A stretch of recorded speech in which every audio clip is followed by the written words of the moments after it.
What's up, everybody? Raso Reviews here, back at it again with another video. And today, we're going to go over that last arc of the Clone Wars. You know that arc I'm talking about. That Order 66 arc. That Mandalore arc. That last arc. Well, anyway, I know it's been a long time since I've done one of these, and I'm sorry for that. But hey, you know what? 2 years... I figured a lot of things out between then and now. I started streaming on Twitch a little bit more. I got a little more free time thanks to all this crazy stuff we got going on in the world. So I feel like now is a good time as any to bring this on back. I know it's been requested by a few folks that I'm friends with that want to see and want to know what Rosso's reviewing these days. So here we are. But enough about me. Let's just jump into this here. So I wanted to review these 4 final episodes as one big thing, because this arc is very pivotal in the overall saga. And this really should have been released as like a legit film, right? Like what they did to start the series. They released like a 90-minute movie in theaters. Went and saw it with a bunch of my buddies. We were all Star Wars fans as kids. So we were like, hey, you know what? This could suck, but hey, you know what? It's Star Wars. Let's go see it. We got to go see it in the theater, right? And I really feel like the way that this was paced and everything that they did, like, this should have been just released as one long episode, because you ran into a lot of, like, tension building and stuff like that, and then the episode ended, and then you had to wait a week to figure out what happened. Like, it's not like... Disney releases it like Netflix does, where you get everything all at once. You know what I mean? They're very like, well, we're going to do it week to week so we keep their attention and this and that, so people don't just subscribe for the one thing they want to watch and then go away. Which, hey, you know what? That's smart on their part. You know what I mean? I can't be mad at them for that, because that's kind of smart. I only subbed to HBO when Game of Thrones was on, and then after that, I stopped giving them my money. But either way, I mean, it is what it is, and needless to say, I enjoyed the fuck out of this last arc here. These last 4 episodes, like, they were legitimately the best arc in the entire series. I wish that this was the Anakin that we got in the films. And I say that purely from a writing standpoint than I do from an acting standpoint, and even there, like, I get it, right? Like, we're sitting here looking at it with that hindsight, that 2020 hindsight right now. That's not a year joke, by the way.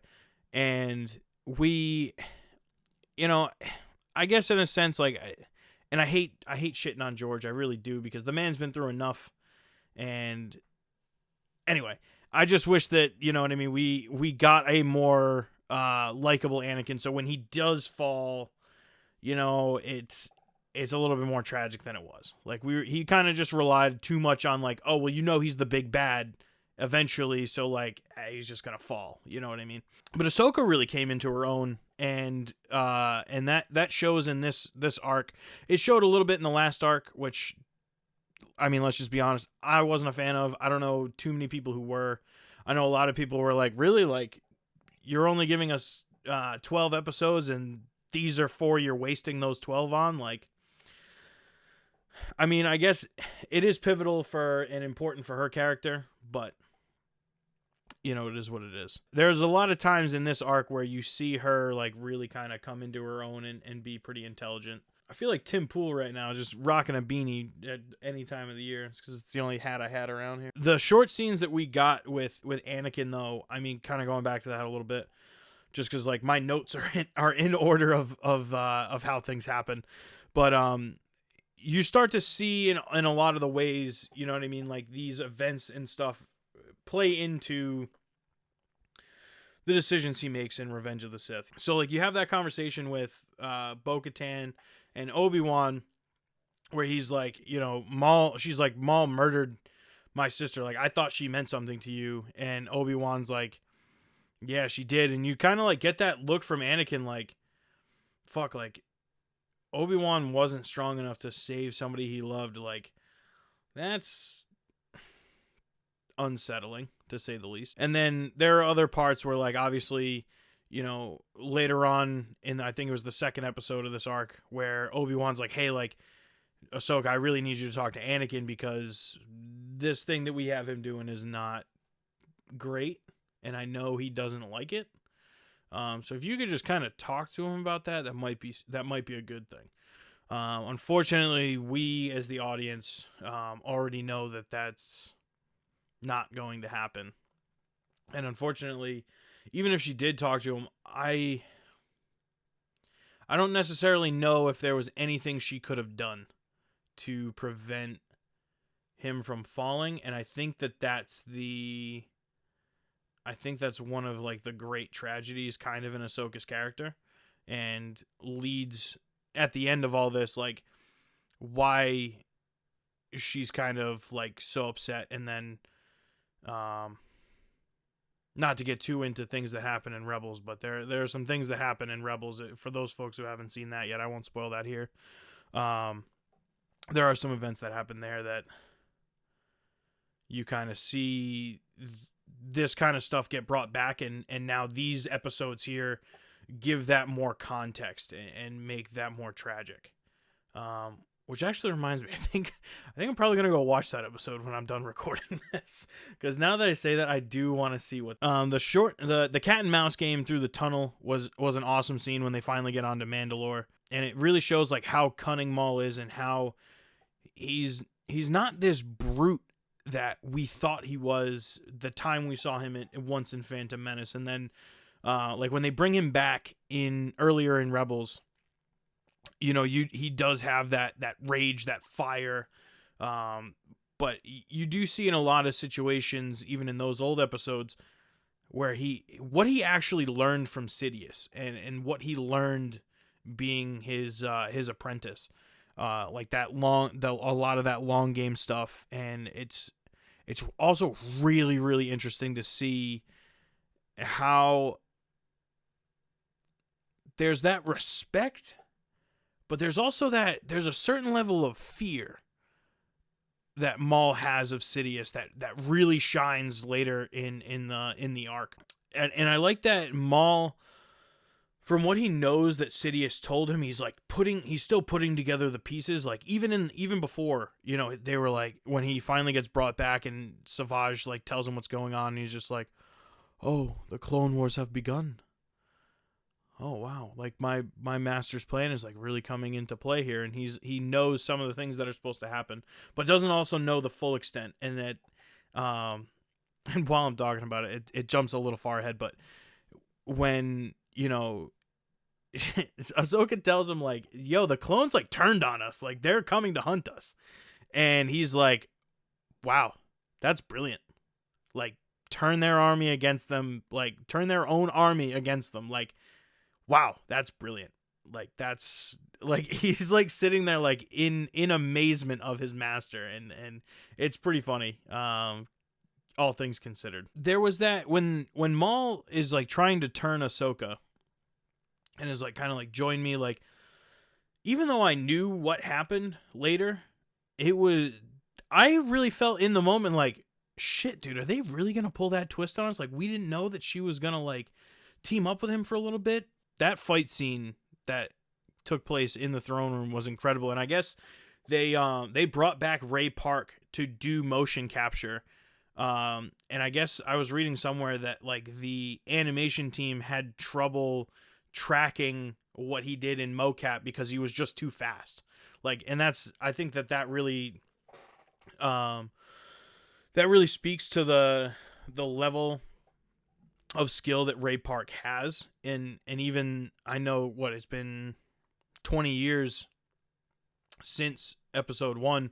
So I mean, he's 20 years older and can still move and all that. That's just absolutely fascinating to me. When you get the revelation that Maul was trying to lure Kenobi and Anakin to Mandalore so he could kill Anakin to spite Sidious and not to get back at Kenobi, is a whole other level of petty that I would love to achieve in my life. Like, he's so mad that his master just like lets him get cut in half, doesn't come back for him. He comes back and still like, just whatever, you're too weak, fuck you. Now is wanting to take Anakin, and Maul's just like, fuck it, I'll just kill Anakin. Once they finally do catch Maul, and he's freaking out, and he's like, we're all going to die, like we're all going to burn, like that line and Sam Witwer's delivery of that single piece is like, has like, in a way, like kind of haunted me since he said it. It was just absolutely phenomenal, and I really aspire in some of my D&D games to make a villain like Maul. I know it took 20 years, but finally Maul got some fucking justice. The entire soundtrack to the third episode is amazing. Like, it's got this level of creepiness and dread that you don't really tend to hear in Star Wars, because a lot of it tends to be more upbeat and more like, high fantasy is completely the wrong word for that, but it really is like a high fantasy space opera. So it's got a lot of, while there are bad things that happen, there are dark things that happen, for the most part, like, this entire series tends to be pretty lighthearted. But, you know, obviously we get some questionable things, but for the most part, like, it's generally lighthearted. So the soundtrack does reflect that.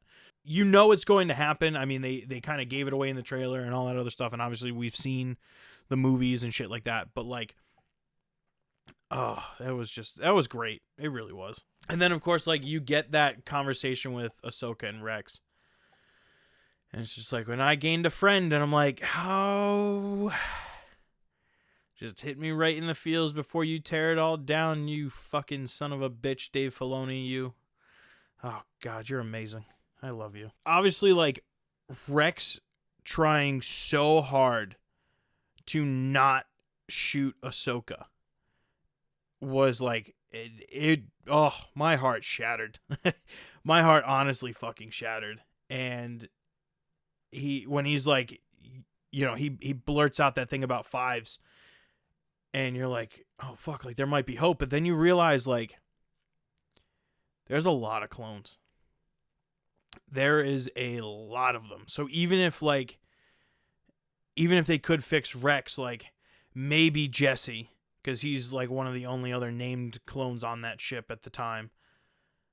But there's just so many other fucking clones that, like, it was not going to be easy, regardless. You know, and truthfully, I would have liked to see Maul and Ahsoka team up, especially the second time around, where it's like, yeah, no, they're like coming after both of us, but it just shows like how smart Ahsoka is, where she's like, no, like, you're just gonna go cause chaos. Like, I don't care if you live or die. Like, I just need a distraction. Like, go fuck yourself. That does come back to bite her in the ass later on. Not that I necessarily think, even if they did team up, that Maul would have really, you know, let them escape on the shuttle with him. But I mean, at least in a way, like, it's smarter that they're like, that they weren't like, hey, let's team up. And then he pulls the betrayal, and it's like, that's Maul. Everyone really gets to shine in this arc too. Like, I mean, even Maul, like, going through dozens of clones without a lightsaber was just badass as fuck. He just rips out the entire hyperdrive. So, like, later on, there's like, what do you mean the hyperdrive's damaged? And the droid's like, the hyperdrive's just gone. And he's like, wait, what do you mean it's just gone? Like, that's not, it's gone? And they're like, yeah, no, it's gone. So, that was pretty. So when they finally get to the hangar, and all the dudes come out, and she's like, Rex is like, we're just gonna have to shoot our way out of this. And Ahsoka's like, we can't kill them. And he's like, they don't care. Like, they are here to kill you. And she takes off his mask, and he's crying. Fuck. I'm tearing up myself about it. Dude, that fucking hit me so hard. And because you know that he doesn't want to, he's stuck in a very hard, between a rock and a very, very hard place, because he's it's literally between his friend or his brothers, and even then, like, how deep does this thing go? He has his inhibitor chip removed. Is that going to cause him problems? Even if he was to be able to get her out and stay on the ship, like, oh man, there was just, he just hits that level of desperation, and holy shit. Yeah, dude, it fucking crushes you. It really fucking crushes you. Fuck it, I guess while I'm crying, and tearing up about it, watching them make the memorial at the end after the ship crashed, and they all get their own graves with their helmets, and Jesse's the last one. Oh, fuck, dude. Yeah, I just kept crying. And then the Vader, like, her dropping the lightsaber, and then them going to however many years later, Vader shows up once they find the wreckage, and he finds the mask sitting out, like, you know, sticking out of the snow, and he finds her lightsaber that he made for her, and it still works. And Dave Filoni, you son of a bitch. Oh god damn it. Oh, but all in all, this arc really proves at the end of the day that it's storytelling over everything. And if you're not the type of person that can see that, then I just genuinely feel bad for you. I wish that you could see what I see, and I know there's so many people out there who probably who do love The Last Jedi and The Rise of Skywalker, and I know that they say the exact same thing about me, that they wish that I could just see what they saw with this and The Mandalorian. Like, they're just knocking it out of the park with this small scale stuff, and it really breaks my heart that they've had all the trouble that they've had with the larger projects. And it's tough because I want to remain optimistic, and I don't ever want to see a day where myself or literally any other person, regardless of background and all that shit, to come to a day that they realize that something they loved is either no longer for them or no longer something that they enjoy. And it's tough because I feel like we really are on a slippery slope with that right now. And I really hope that I'm wrong. I genuinely hope that I'm wrong, and in 5 years, 10 years, I can look back at this and go, look at you, idiot. You fucking talking before it happened, But it's just, we need to tell a story. And we need to tell a good one. And then after that, whatever happens, happens. Whoever you cast. But you gotta start with a good story. And they did that here. So thank you, Dave Filoni, for finally being able to finish the Clone Wars and rip my heart out. You son of a bitch. You did it again. Anyway, guys, thank you so much for tuning in. Thank you so much for finding my channel after all this time. Thank you so much for listening to what I have to say about this wonderful, wonderful arc. And